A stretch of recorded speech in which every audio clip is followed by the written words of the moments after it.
So SmartNet is a kind of a direct support service contract where customer can directly contact Cisco Tech, and customer can download the access for any software and firmware from Cisco website.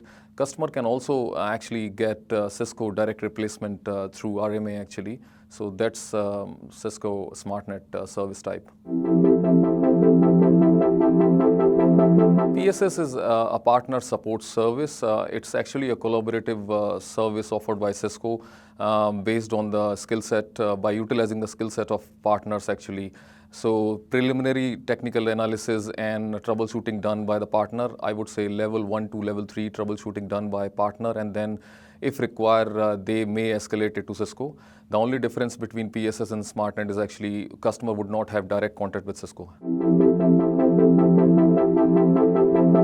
Interactive direct support is actually purely hardware only support where customer gets labor and spares only. There is no backend available obviously because there is no backend Cisco contract. Apart from this, customer would not have any software or firmware assistance on this actually.